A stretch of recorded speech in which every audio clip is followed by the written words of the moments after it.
नमस्कार, मी doctor Abhijit Kishor Pawar, Sai Shraddha hospital, Lasur station. Doctor Abhij clinic या युट्यूब चॅनलवर आपलं स्वागत आहे.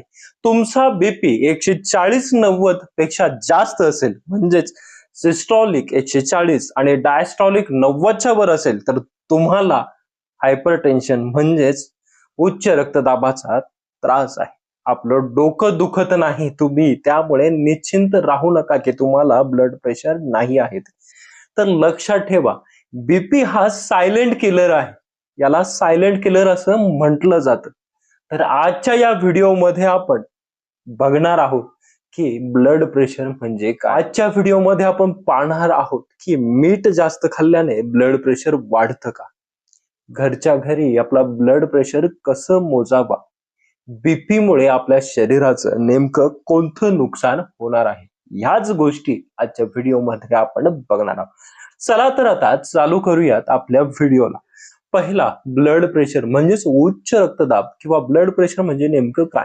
तर ब्लड प्रेशर जर आपण बघितलं तर 120/80 अगदी नॉर्मल मानलं जातं. सिस्टॉलिक जर आपण बघितलं तर 130/140 आणि डायस्टॉलिक जर बघितलं आपण 80 ते 90 याच्या जर वर किंवा ह्या दरम्यान राहत असेल तर प्री हायपरटेन्सिव्ह सिच्युएशन मानली जातं.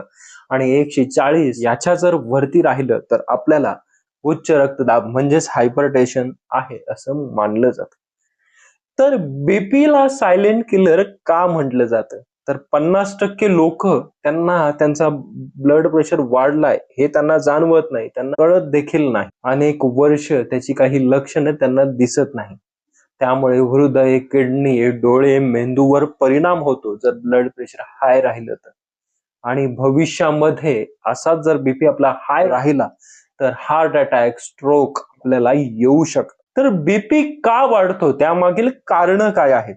तर जास्त प्रमाणामध्ये मिठाचं सेवन आपण करत असू, ताण तणाव, स्ट्रेस आपल्याला जास्त असेल, लठ्ठपणा असेल, व्यायामाचा अभाव किंवा कमी व्यायाम आपण करत असू, मधुमेहाचा त्रास असेल, किडनीचे रिलेटेड जे काही प्रॉब्लेम आहेत ते असेल, मद्यपान, धूम्रपान याची सवय असेल किंवा झोपेची कमतरता, पुरेशी 6 ते 7 तासाची झोप होत नसेल, तर ह्या कारणांमुळे आपला बीपी म्हणजेच ब्लड प्रेशर वाढत असतो. ब्लड प्रेशरमुळे आपल्या शरीराचं काय नुकसान होणार आहे, तर आपल्याला हार्ट अटॅक येऊ शकतो, आपल्याला स्ट्रोक म्हणजेच पॅरालिसिस होऊ शकतो, आपल्या किडनीच्या रिलेटेड, किडनी फेलियरच्या रिलेटेड प्रॉब्लेम्स होऊ शकतात, हृदयाच्या रिलेटेड प्रॉब्लेम्स होऊ शकतात.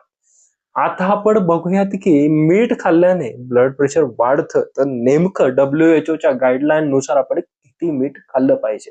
तर WHO च्या गाईडलाईन नुसार आपण दिवसभरामध्ये 5 ग्रॅम पेक्षा कमी मीठ खाल्लं पाहिजे. म्हणजेच 1 ते 2 चमचा यापेक्षा कमी मीठ आपण रोज खाल्लं पाहिजे. प्रोसेस केलेले फूड्स असतात, पॅकिंग फूड्स असतात, त्यामध्ये जास्त मिठाचं प्रमाण असतं, तर ते खाणं आपण टाळलं पाहिजे. आता घरच्या घरी ब्लड प्रेशर आपण मेजर करत असताना नेमकी आपण काय काळजी घेतली पाहिजे.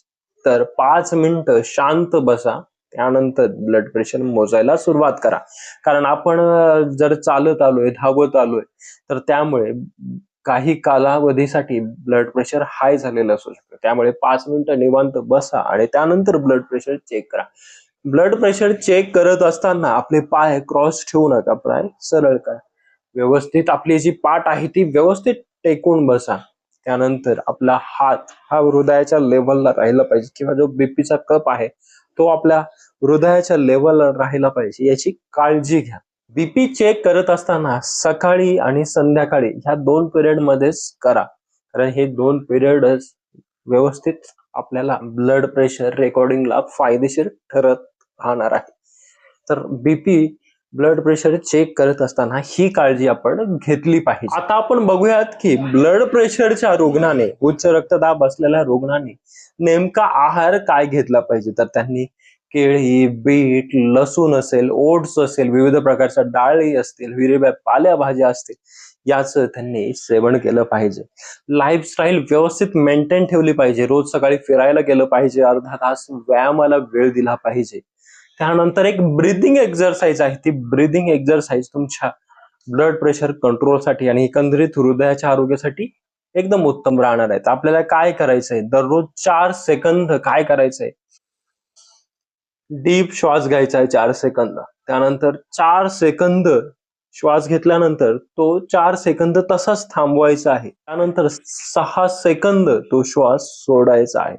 4 सेकंद आपण श्वास घ्या डीप, तो श्वास आणखी 4 सेकंद तसाच धरून ठेवा आणि त्यानंतर 6 सेकंद आहे तो हळूच 6 सेकंदापर्यंत तो श्वास तुम्ही सोडायचा आहे. ही एक्सरसाइज आपण 5 मिनिटं करा. आपले जे काही स्ट्रेस हार्मोन असतील तर ते कमी होतील. आपलं स्ट्रेस, ताण तणाव निघून जाईल आणि आपला ब्लड प्रेशर व्यवस्थित मेंटेन राहणार आहे. 6 ते 7 तासाची झोप तुम्ही आवर्जून घ्या. रात्री जास्त जागरण करत बसू नका. नंतर जर आपल्याला हायपरटेन्शन आहे, आपल्याला गोळ्या चालू आहे बीपीच्या, तर त्या बीपीच्या गोळ्या आपल्या डॉक्टरांच्या सल्ल्याशिवाय अजिबात बंद करू नका. आणि तुम्ही एक डायरी कॅरी करा स्वतःच्या जवळ. त्या डायरीमध्ये तारीख टाका, सकाळची बीपी, संध्याकाळची बीपी किती होती, पल्स रेट किती होता, सगळं व्यवस्थित मेंटेन करून राहू द्या.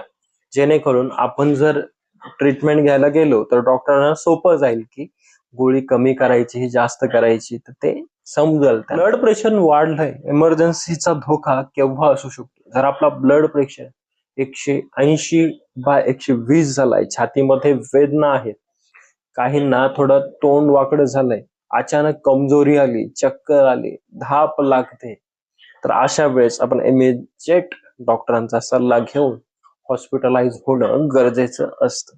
तर हे होते ब्लड प्रेशर ह्या विषयावरची माहिती. आपल्याला जर हा व्हिडिओ आवडल्यास व्हिडिओला लाईक करा, जास्तीत जास्त शेअर, रिशेअर करा आणि आपण आणखी माझं युट्यूब चॅनल डॉक्टर अभीज क्लिनिकला सबस्क्राईब केलं नसेल तर जरूर सबस्क्राईब करा.